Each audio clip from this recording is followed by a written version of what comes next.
Stage पर बैठे सभी साथियों, इज्जत में सभी हाजरीन, मैं तो ये समझता हूँ जब मेरा जन्म हुआ तो ये मसला भी 7 साल चला और इसकी कई किस्में आई। छोटा था 3-4 साल का तो जत्थे आते थे, जत्थे इधर से भी जाते थे उधर से भी आते। मेरा बॉर्डर हीरानगर के पास गांव है, वहां पर रहने वाला हूँ मैं। तो रात को दादी माँ सुला देती थी, चुप कर जत्था आ जाएगा। इधर से भी बंदूकें आती थी, उससे तलवारें आ जाती थी। फिर सतुंजा आया तो उम्मीद रही कि अब झंडा चढ़ जाएगा, तिरंगा अब साफ हो जाएगा काम। 26 जनवरी को वो भी चढ़ गया, साफ नहीं हुआ। 62 में फिर बदला गया, एक प्राइम मिनिस्टर बना कोई 45 दिन, उसने भी कुछ हल नहीं किया। फिर एक चीफ मिनिस्टर बनाया, पहले बना प्राइम मिनिस्टर हमारा चीफ मिनिस्टर GM सादिक। फिर 65 आया तो गुरेले आ गए 64 में। गुरेले कश्मीर में भी आए, हमारे बॉर्डर पर भी करा। बड़ी खुशी वाली या बड़ी हैरानगी वाली बात है कि बॉर्डर से जब आते हैं, आज भी आते हैं कठुआ में, तो बॉर्डर पर हमारी BSF लगी होती है, उसको नहीं दिखाई देते वो। जब वहां पर 3 किस्म का जाला लगा है और बड़ी बड़ी लाइटें लगी हैं, उधर से वो आ जाते हैं। जब हमारे गांव में आते हैं टक टक होता भी, कहते हैं मिलिटेंट आ गए। कहाँ से आ गए ये पता नहीं चला। फिर वो वापस भी चले जाते हैं, फिर भी पकड़े जाते हैं। वो कहने का मतलब है कि ये खेल आज तक हमें ये नहीं समझ लग रहा कि हम वो क्या रहा हमारे साथ। तो जब समझ पड़ी तो पता चला कि दरअसल जो ये गवर्नेंस हो रही है, जो तरीका होता है दुनिया को चलाने का, इसमें पहले इंसान तो इस बात से डरता था कि nature is master and man has to follow. कुदरत तो जैसा कहेगी बारिश आ जाएगी, आग लग जाएगी, जंगल में जानवर मिल जाएंगे, रोटी मिल जाएगी। लेकिन एक वक्त ऐसा आया जब इस कुदरती वसाइल से इंसान को रिसाइकल करने की, जब उसको डेवलप करने की तरीका आ गया, तो उसने जब बंदूक थोड़ा दराटी बना ली, तो मैन के अंदर एक कॉन्शियस तौर पर एक बढ़ाई होगी कि मैन कैन कंकर the nature, man is the master of nature and he can use the might muscle and military. वो जो आया उसको समझ में, वो आज न्यूक्लियर बम तक पहुंच गया।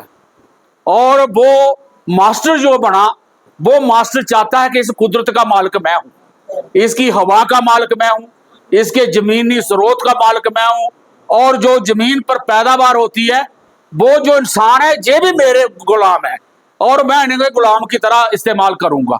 इसलिए आज हम इस नतीजे पर पहुंचे हैं कि मैं तो ये समझ गया कि ये दरअसल हो क्यों रहा है।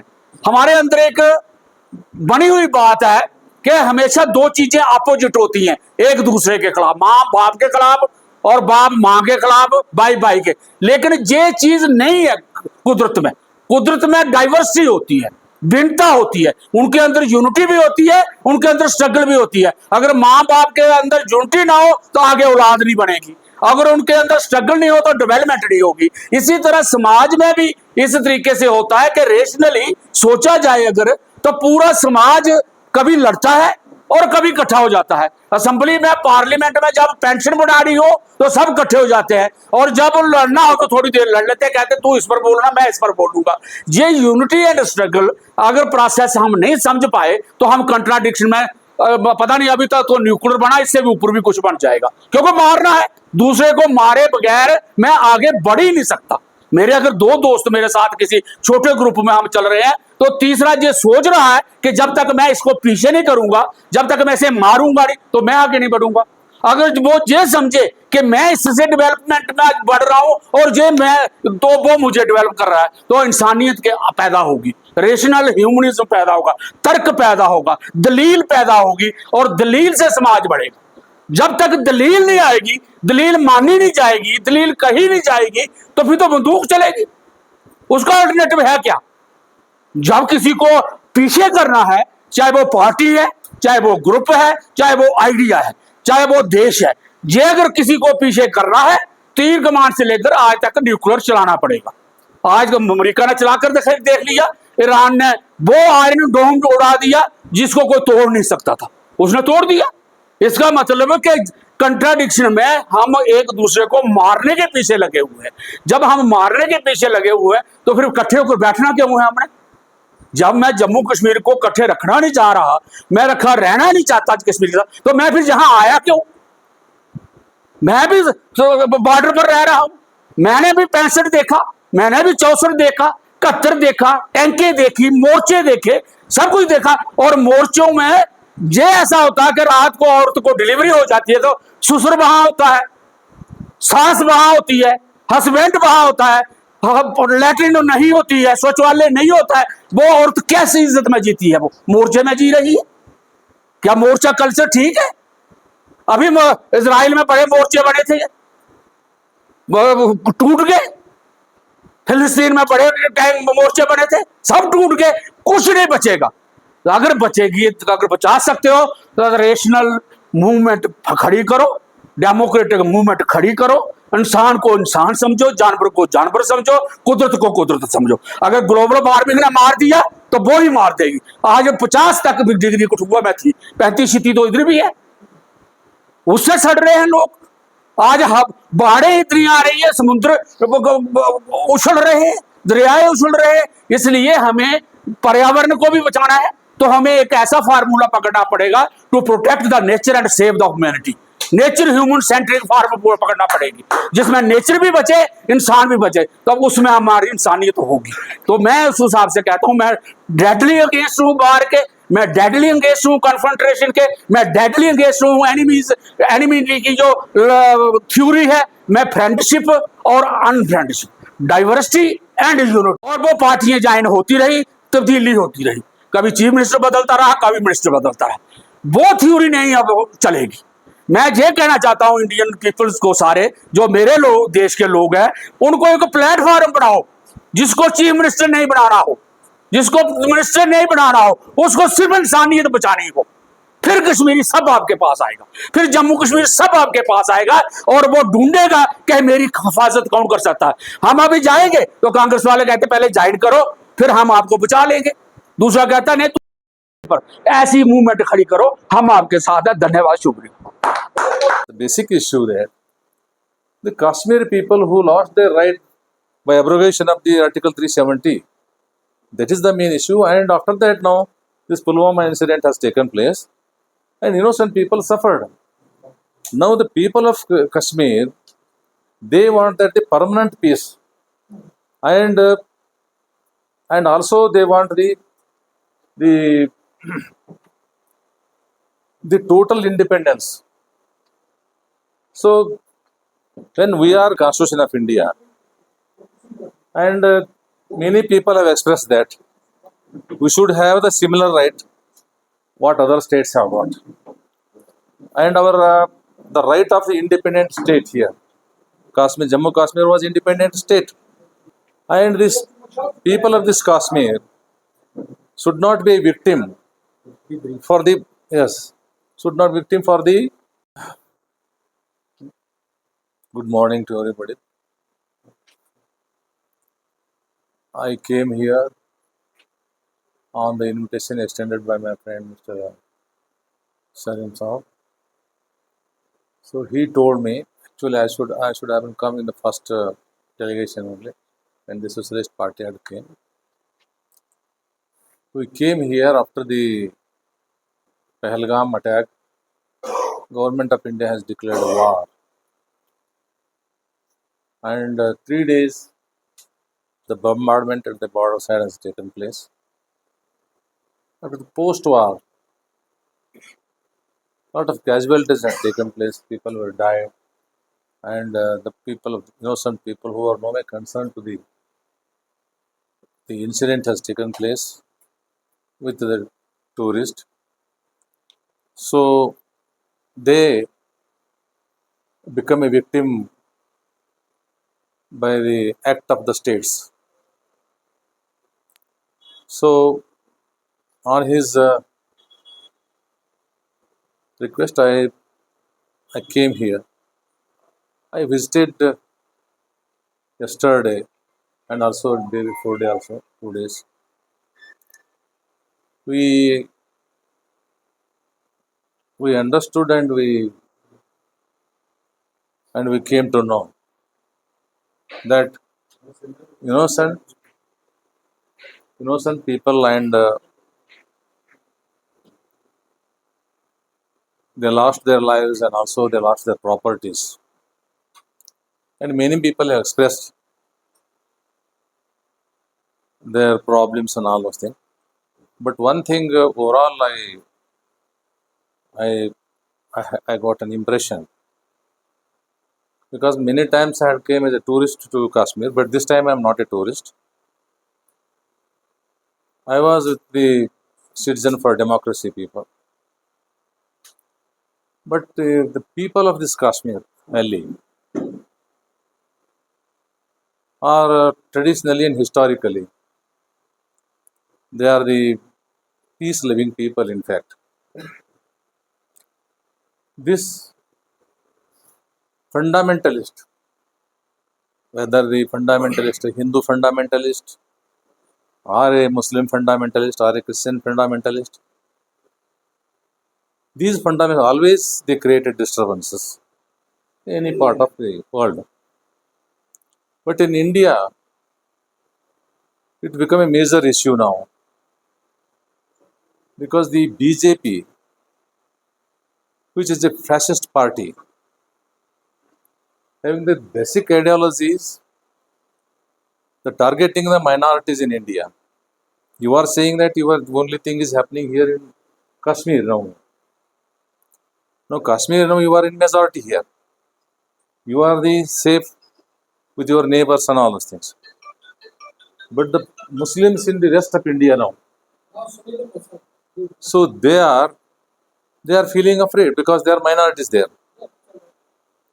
Because the fundamentalists, because of the politics, because to get the vote, and they always create the unwanted things and disturbance, and also in several occasions you have seen the communal rewards and all those things. Comrade थे हमारे बीच, उन्होंने मुझे बहुत encourage कर दिया है, तो आप सबको क्रांतिकारी सलाम, लाल सलाम। और कश्मीरियत जब से अभी मैं यहाँ बाहर गई, मैं बहुत छोटी सी बातें वाक़यात बताऊंगी। मैं ऐसे बाहर गई और मेरा इतनी ही नॉर्मल सी है अभी कश्मीर में कि हर जगह हॉटस्पॉट लेना पड़ रहा है, नहीं तो आप सिम या तो बदलवाएं 2 दिन के लिए, पोस्ट पेड कराएं, तो ये नॉर्मल सी है। तो सीआरपीएफ के जवान आपके आगे पीछे हैं, ऐसा लग रहा है, मुझे ही ऐसा लग रहा है कि कुछ संदेहात्मक मैं कर रही हूँ कि इतने मेरे पीछे हैं कि किसके पीछे हैं। वो चाउमीन बना रहा है आदमी या ऐसे कुछ कर रहा है, तो ऐसा लग रहा है, ऐसे उसको देख रहे हैं जैसे कि वो वहाँ से बॉम्ब निकालेगा। तो ये तो हालात है, ये तो नॉर्मलसी के हालात है। मैं पैसे नहीं दे पा रही थी, तो 2-3 लोग आ गए कि पैसे हम दे देते हैं, हम दे देते हैं।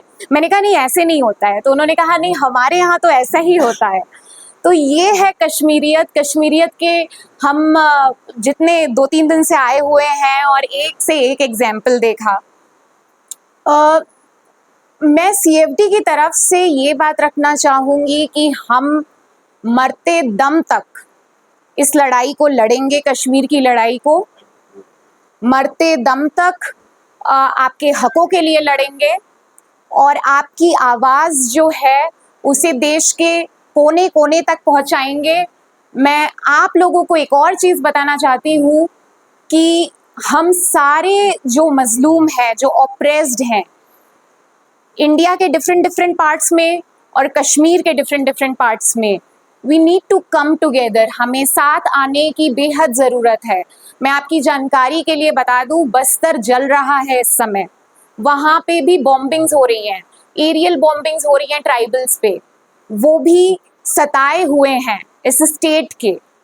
तो हमें ज़रूरी है कि उनके नागरिक अधिकार के लिए भी हम बोलें और हम कश्मीर के नागरिक अधिकारों के लिए भी बोलें, जो कि हम बोल रहे हैं।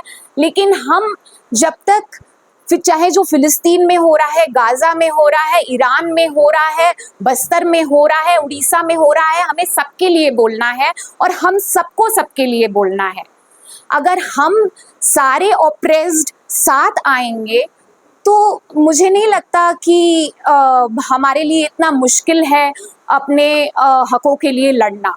बस इस दौर में संगठित होना इतना डिफिकल्ट है। भले ही हम व्हाट्सएप से जुड़े हुए हैं, इतने जुड़े होके भी इतने अलग हम कभी नहीं थे शायद।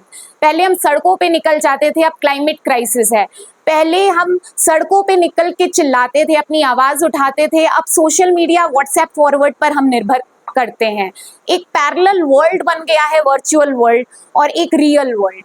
वर्चुअल वर्ल्ड पे तो हम एक्टिव हो रहे हैं, लेकिन वो भी जो एक हमारे साथी हमारे कॉमरेड बता रहे थे कि कॉर्पोरेटिज्म कैसा है, it seems like it is ऐसा लगता है कि जैसे ये किसी षड्यंत्र के तहत किया गया है कॉर्पोरेट्स द्वारा, कि हम अपनी जमीनी लड़ाइयों को छोड़ के एक वर्चुअल वर्ल्ड में ट्विटर के थ्रू ट्वीट करके लड़ें।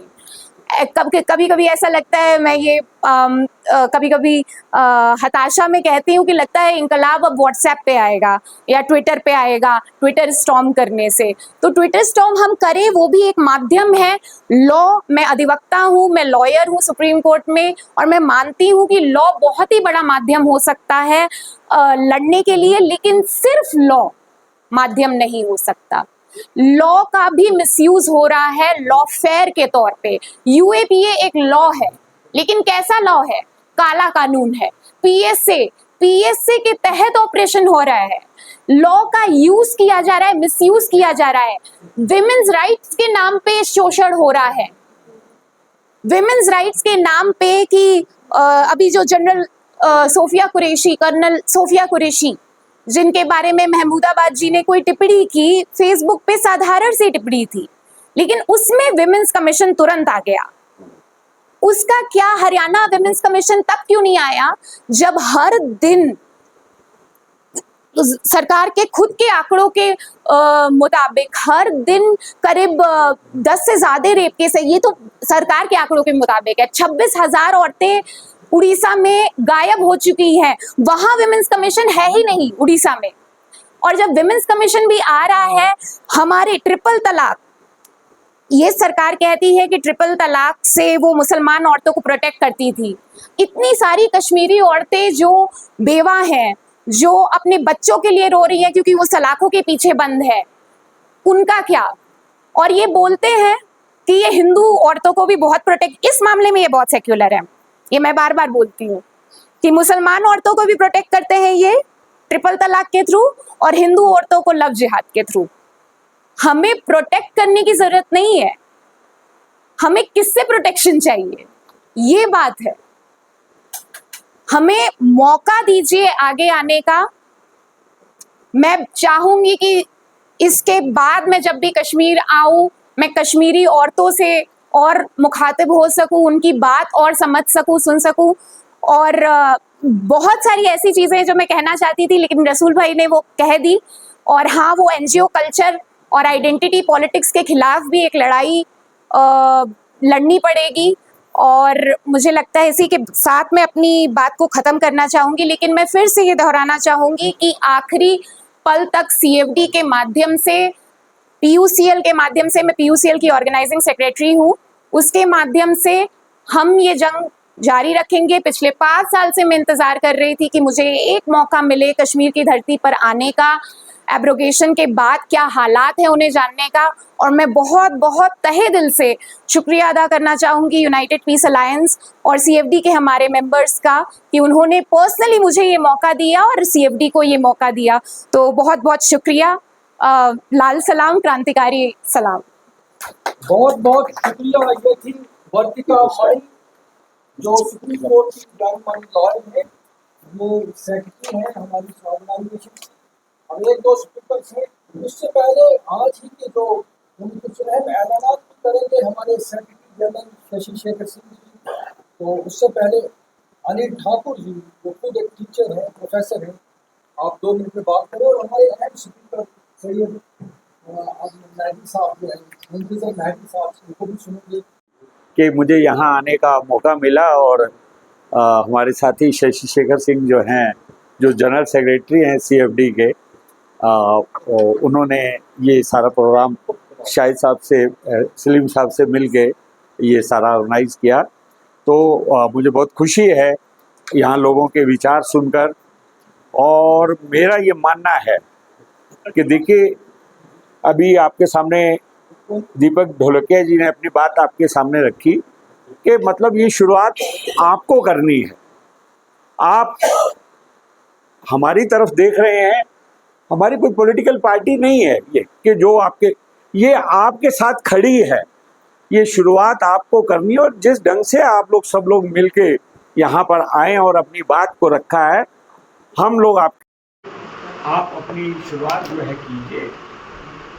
पूरे देश में ये मैसेज जाएगा और ये शुरुआत वो सही कहेंगे कि यहीं से होनी है और यहीं से जो है ये बात आपकी पूरे देश में पहुंचेगी और वो पहुंची है। ये भी मैं आपको बताता हूँ, ये पिछला जो हादसा हुआ यहाँ पर, वो हादसा बड़ा अनफॉर्चुनेट था जो हुआ, मगर एक चीज़ पूरे देश में ये मैसेज गया कि कश्मीरी वैसे नहीं है जैसे लोग सोचते थे।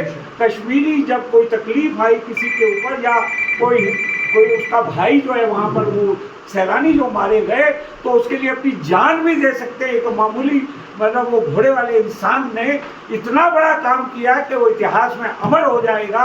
हम लोग उसके घर गए और अपनी संवेदना व्यक्त की। बस इतना ये कहना चाहता हूँ, इसमें आप सब लोग जब तक इकट्ठे नहीं होंगे, अगर आप बट के बात करेंगे और एक दूसरे के खिलाफ बात करेंगे तो नहीं होगी। बात तभी होगी जब आप सब लोग इकट्ठे होकर अपनी बात को जो है रखेंगे। और ये जो मैसेज गया है, ये मैसेज जो है था तो बड़ा अनफॉर्चुनेट, मगर वो शायद ये आपकी तस्वीर को साफ करने में बहुत पूरे देश के सामने गया है और वो तस्वीर साफ हुई है। और हम कल रात ढोलकिया साहब और मैं खुद वहाँ चौक पे लाल चौक पर गए, हमें लगा यार कितना खुशहाल देश है, कितने अच्छे लोग हैं यहाँ।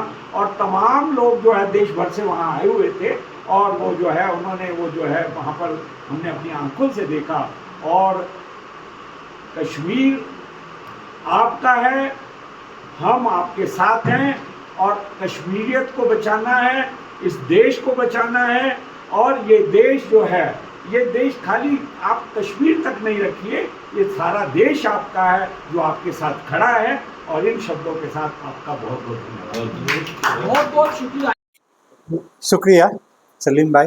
बहुत सारे लोगों को सुनने का मौका मिला, समझने का मौका मिला और समझ में भी आए। वैसे तो हम राजनीति और सामाजिक काम पिछले 40 वर्ष से कर रहे हैं, जब हम स्टूडेंट थे तब से। कश्मीर के बारे में हम क्लास में पढ़ाते भी हैं, 370 से लेकर के प्लेबिसाइट के बारे में पढ़ाते रहे हैं। लेकिन सही मायने में कश्मीर को समझने का मौका इस बार मिला। और ख़ास करके हम 2 दिन जब पहलगांव और उड़ी के दौरे पे गए, हम लोग कल रात में लौटे। परसों थोड़ी बोरियत हुई थी, पहलगांव में से जाने के बाद जब आए थे तो थकान सा लगता था कि हम लोग आए क्यों हैं यहाँ। लेकिन कल जब उड़ी में घूमे और वहाँ तक गए, पीओके के बॉर्डर से लेकर के उन गाँवों में गए, तो लगा कि नहीं, कश्मीर के अंदर बहुत सारी चीज़ें हैं जिसको समझने के लिए 2 दिन या 4 दिन का। जिस दिन आए तो सलीम भाई ने कहा कि हम बड़े नाराज़ हैं। क्यों नाराज़ हैं? आप लोग 2 दिन 4 दिन का प्रोग्राम बना के आते हैं, ये कोई प्रोग्राम होता है? आप 15 दिन के लिए। मैंने इनको मजाक में कहा कि एक सोसाइटी बना लीजिए, हम लोग यहीं पे कश्मीर में रह करके कश्मीर को समझने की बात करते। तो ये सब तो चलता रहता है और बात करने के लिए तो बहुत सारी बातें हैं। लेकिन ये चीज़ समझ में ज़रूर आया है कि CFD के थ्रू कश्मीर में बड़े स्तर पे काम किया जा सकता है। इसके लिए यहाँ पर वो स्पेस मौजूद है। मैं हिंदू मुसलमान या हिंदू सिख ईसाई वाले मुद्दे पे नहीं आऊँ, ये कोई कश्मीर का समस्या नहीं है, ये पूरे देश की समस्या है। खास करके इस सरकार ने तो पूरी तरह से इसको प्रयोगशाला बना दिया है। हम उस डिबेट में भी नहीं जाना चाहते हैं, वो बहुत लंबा डिबेट है। हम कैसे लोकतंत्र को बचा के रखें, हम कैसे पर्यावरण को बचा के रखें, कैसे हम अपनी जो हमारी आइडेंटिटी है उस आइडेंटिटी को हम बचा के रखें, हम अपने कल्चर को कैसे बचा के रखें, ये हमारी सबसे अहम सवाल है। हम एक समाजवादी सोच के हैं, हम लोहिया और जेपी की परंपरा को ले चलते हैं। हम लाल सलाम में विश्वास नहीं करते हैं, हम क्रांति में विश्वास नहीं करते हैं, लेकिन हम बदलाव में विश्वास जरूर करते हैं। हम खूनी क्रांति में विश्वास नहीं करते हैं, हम लोकतंत्र में विश्वास करते हैं। बदलाव चाहिए तो लोकतंत्र में चाहिए, लोकतांत्रिक तरीके से चाहिए, जहां पर आप सबको स्पेस दे सके, हम उस जेपी और लोहिया की परंपरा को आगे बढ़ा सके। हम लोग अभी ये सिर्फ कश्मीर का, हम एक और संस्था से जुड़े हुए हैं जिसका नाम है भारत तिब्बत मैत्री संघ, जो 60 साल से तिब्बत की आज़ादी के लिए लड़ाई लड़ रहा है। वहाँ कोई खूनी क्रांति नहीं है। आदरणीय दलाई लामा से लेकर के बड़े बड़े लोग, कितने लोग मारे गए हैं आप उसकी कल्पना नहीं कर सकते। हम वो भी लड़ाई लड़ते हैं। तो हम चाहते हैं कि लड़ाई जब तक हम जिंदा हैं तब तक लड़ेंगे। सफलता मिलना, सफलता ना मिलना, ये एक दूसरी चीज़ है। जिसको हमने राजनीति में ट्रेन किया वो आज लोकसभा में बैठा हुआ है, राज्यसभा में बैठा हुआ है। लेकिन हमारे लिए लोकसभा और राज्यसभा महत्वपूर्ण नहीं। वो तो बहुत छोटी है, उसकी बात वो बहुत लंबी लंबाई। हमारे साथ बैठे हुए हैं आम आदमी पार्टी के एमएलए हैं थे, और हम लोग वहाँ से तंग आकर के निकल के बाहर चले आए। प्रशांत भूषण, जोगेंद्र यादव जैसे लोगों के साथ काम कर रहे थे और वहाँ से निकल के आए। लगा कि यहाँ लोकतंत्र नहीं है, यहाँ एक घुटन है। हम राजनीति घुटन के लिए नहीं करते हैं, सत्ता पाने के लिए नहीं करते हैं, लेकिन बदलाव करने के लिए करते हैं और करते रहेंगे जब तक हमारे शरीर के अंदर खून का एक छोटा सा कतरा भी बचा हुआ। लेकिन हम वो लोकतांत्रिक तरीके से करेंगे, जेपी लोहिया की परंपरा को आगे बढ़ाएंगे। और जिस संस्था को CFD से लेकर के PUCL की हम बात करते हैं, जेपी और लोहिया उस लोकतांत्रिक प्रक्रिया को लेकर के बदलाव की बात करते हैं। और सलीम भाई उसके पिछले हम 1-2 महीने से जब दिल्ली वाला कार्यक्रम, तब से हम परिचित हुए हैं। लेकिन कश्मीर के अंदर ऐसे सलीम भाई बहुत हैं, बहुत सलीम भाई हैं। हम उन सलीम भाई के साथ मिल करके कैसे एक नए कश्मीर, और ये कश्मीर नहीं होगा, ये एक हिंदुस्तान का, जिसको आप ताज कहते हैं, उस ताज को आप पूरे हिंदुस्तान तक कैसे ले जाएंगे, कैसे लोकतंत्र, कैसी आपका अमन, कैसी भाईचारा बन सके, इसके लिए हम लोगों को आगे काम करना है। और लास्ट में एक लाइन ये है कि कश्मीर का जो भी चैप्टर बनेगा, हमारी दिल्ली या राष्ट्रीय समिति उनके साथ है। वो लोग जैसे हमें निर्देश करेंगे हम लोग वो काम करेंगे, और हम उस काम को आगे बढ़ाने में पूरी उनकी मदद करेंगे। धन्यवाद। इसलिए आज के मसले पर बोलने का सबसे पहला अधिकार मेरा है। तो जब यहाँ आए तब इतनी उम्मीद से नहीं आया था, लेकिन जब जा रहा हूँ तब इस उम्मीद से जा रहा हूँ कि, और खुद रियली ये बोलने के लिए नहीं कह रहा, पूरी तरह इस एहसास के साथ जा रहा हूँ कि सच में कोई नई शुरुआत इस देश में करनी है तो यहाँ से हो सकती है। ये खाली लफाजी नहीं है, ये मेरा एहसास है, क्योंकि यहाँ का जो माहौल देखा कि ये एक जिंदा कौम है, जिंदा एक समाज है कि जो चाहे यहाँ से गिराओ वहाँ से गिराओ, ये करो, फिर उठ के खड़ा हो जाता है। कल रात लाल चौक में गया तब मेरे दिल में ये फीलिंग आई कि क्या ये मैं नज़ारा देखता रह गया कि अभी तक ये जो हो रहा था इसमें से, और यहाँ ये कहने के वहाँ तो भाषण होते हैं, यहाँ तो मैं देख रहा हूँ कि यहाँ हिंदू मुसलमान सिख कोई फर्क ही नहीं है, और हमें कभी नहीं लगा यहाँ कि हम किस तरह से एक मुस्लिम मेजॉरिटी स्टेट में आए हैं। नहीं तो जब आया, सही बात बता दूँ, आया तब ये आतंकवादियों का ये हो चुका था, तो मेरी वाइफ ने ही मुझे रोका कि क्या तुम कहाँ चले जाते हो, सोचे बिना चले जाते हो। मैंने कहा कि अब दोबारा इतना जल्दी 4-5 दिन में हमले नहीं होते, तो ये सेफेस्ट पेड़ है, लेकिन ये हमेशा सेफेस्ट जगह है। ये मैं कहना चाहता हूँ कि कश्मीर हमेशा के लिए एक सेफेस्ट जगह है। आज जो CFD का यहाँ जो हम शुरुआत करने जा रहे हैं, ये एक ऐसी शुरुआत है कि मुझे भरोसा है कि इसकी शुरुआत यहीं से होनी चाहिए थी, कश्मीर से ही होनी चाहिए थी, और ये बेस्ट प्लेस है जहाँ से इसकी शुरुआत हो सकती है। हम सब आपसे सीखेंगे, क्योंकि ये हमारी कोशिशों से हम सियासत बदलने जा रहे हैं, निज़ाम बदलेगा, हमारी पॉलिटिकल पार्टियां बदलेंगी, क्योंकि अब हमने आवाम की सियासत हम करना चाहते हैं, हमने हाथ में ले लिया है। आज जो आप फैसला करेंगे, अनफॉर्चुनेटली मैं जा रहा हूँ अभी, तो आज जो आप फैसला करेंगे, जो टीम बनाएंगे, वो टीम, मुझे पूरा भरोसा है कि पूरे देश का नेतृत्व करने के लिए तैयार होगी। 40 साल पहले गुजरात में स्टूडेंट्स ने नवनिर्माण आंदोलन शुरू किया था, JP को प्रेरणा इसमें से मिली। उस तरह की प्रेरणा, उस तरह का इंस्पिरेशन ये CFD का चैप्टर नहीं है, ये CFD है। ये इस चैप्टर से पूरे देश को सेकुलरिज्म और डेमोक्रेसी का मैसेज मिलेगा। धन्यवाद, आप सबका बहुत बहुत शुक्रिया, बहुत बहुत खुशी हुई, और मैं कोशिश करूंगा कि दोबारा भी यहाँ आऊँ और आपसे मिलने का। मोहतरम शाहिद सलीम साहब, आगा मुंतज़र मेहदी साहब और दिगर डिग्नेटरीज़, ये मेरे लिए बड़ी खुशी का मकाम है कि मैं यहाँ आपके सामने कुछ बातें करूं। सिटीज़न्स फॉर डेमोक्रेसी,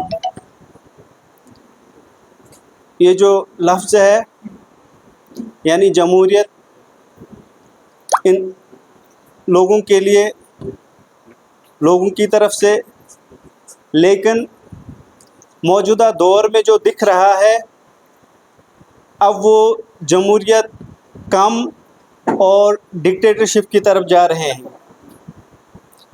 हमारे मुल्क में एक ऐसा माहौल पैदा किया जा रहा है कि जहाँ पे इंसानों के हुकूक, क्योंकि मैं किसी को माइनॉरिटी नहीं समझता, मैं समझता हूँ कि हम सब इंसान हैं, तो इंसानों के हुकूक जो बाबा साहब अम्बेडकर ने जो कॉन्स्टिट्यूशन दिया था, उसके यहाँ की सरकार उस कॉन्स्टिट्यूशन के मुताबिक चलनी चाहिए थी। लेकिन बदकिस्मती से यहाँ पार्टीशन के बाद जिनको हम अक़लियत कहते हैं, खा वो मुसलमान हूँ या ईसाई हूँ या हमारे दलित भाई हूँ, हालांकि दलित भाई इनकी मेजॉरिटी है यहाँ हिंदुस्तान में, लेकिन फिर भी इनको अक़लियत में शुमार किया जाता है। ये बहुत बड़ी बदकिस्मती की बात है। तो इंसानों की हुकूक को महफूज कैसे किया जाए, इंसानियत को किस तरह बढ़ावा दिया जाए, इसके लिए काम करना होगा। इस वक्त हम देख रहे हैं सिर्फ बात उसकी मानी जाती है जिसके पास ताकत है। जब हम ईरान की तरफ देखते हैं, अचानक इजराइल हमला कर देता है, इंसान मरते हैं। गाज़ा की तरफ देखते हैं, इजराइल हमला करता है तो इंसान मरते हैं। इसी तरह परसों जो अपने आप को अमन का पैगंबर कहता है, ट्रंप अचानक ईरान पे हमला कर देता है। भाई अमन की बात है, अमन कीजिए, इंसानों को जीने दीजिए, लेकिन आप तो इंसानों को ही ख़त्म कर रहे हैं। इस तरह न्यूक्लियर्स को प्रमोट किया जा रहा है कि जैसे इस ज़मीन पे अब इंसानों की ज़रूरत नहीं है, इंसानों के हुकूक सलब किए जा रहे हैं। खा वो यहाँ कश्मीर के लोग हों, हम तो मैं तो तकरीबन 97 से देखते आ रहा हूँ, क्योंकि थोड़ा सा शऊर आया है। लेकिन बदकिस्मती की बात है कि हमें प्राइम मिनिस्टर से लेकर आज चीफ मिनिस्टर, वो भी यूटी का चीफ मिनिस्टर तक पहुंचा दिया है। यानी डीसी से लेकर हम अब मेरे ख्याल में नायब तहसीलदार बन गए हैं। तो हम भी इंसान हैं यहाँ पे, और हमारे जज्बात, एहसासात और हमारे हुकूक का ख्याल किया जाए। हमारे मुल्क से आए हुए डिग्नेटरीज़ ये हमारा पैगाम पहुँचाएँ अपने देशवासियों को इस बात पे कायल करें कि हम भी इंसान हैं, हम भी यहाँ इंसानों की तरह हमारे साथ ट्रीट किया जाए। पिछले कई सालों से जो जानवरों से भी मेरे ख्याल से बदतर सलूक हमारे लोगों के साथ किया जा रहा है। वस्सलाम, बहुत बहुत शुक्रिया।